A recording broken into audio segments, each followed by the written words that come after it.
Hello everyone, welcome back to my channel. এটা ছিল শিবরাত্রির পরের দিনের একটা ব্লগ।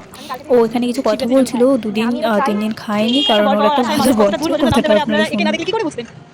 এটা বর পাওয়ার আশায় ও 2 দিন ধরে খাচ্ছে না, আজকেও খাবে না। খাবেন না তো আমি ঠিক বলেছি আপনাকে? খাওয়ার না খাওয়াটা আপনি ভুল বললেন। আমি খাবো, কিন্তু সময়টা পার হওয়ার পর। মানে আমার বাড়ির লোক, আমার এই যে এরা আমার জোর করে খাওয়ানোর চেষ্টায় আছে, কিন্তু আমি তোকে একবার বলিনি খা।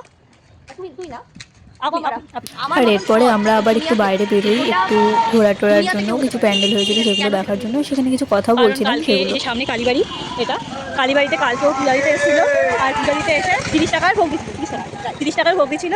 ও তারপর কাকুটা ওর কাছ থেকে টাকাটা নেয়নি, সেটাও আজকে ফেরত দিতে আসে।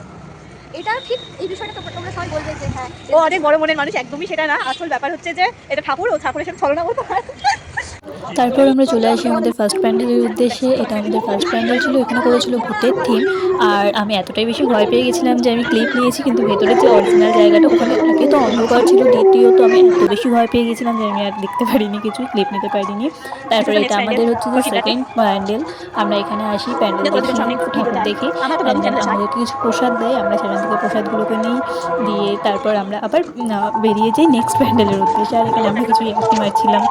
আমরা ঠাকুর দেখতে এসে নিয়ে আমরা খিচুড়ি জোগাড় করছি, খিচুড়ি আনতে এসে নিয়ে ঠাকুর দেখছি আমরা। যাই হোক, সেটা কোনো ব্যাপার না। এই যে আমাদের, আমরা আরেক জায়গায় যাচ্ছি, ওখান থেকে খিচুড়ি উদ্দেশ্যে আমরা জানি না সেখান থেকে আমরা কালেকশন করতে পারবো। আমার মনে হয় আমরা পেরে যাবো, ঠিক আমরা একটু চেষ্টা করলেই পারবো। আমাদের খিচুড়ি শেষ হয়ে যাচ্ছে, যাই হোক তাও আমরা আবার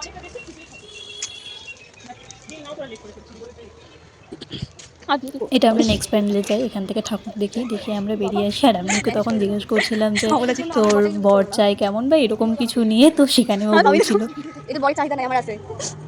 আপনি বর নিয়ে কি বলতে চান?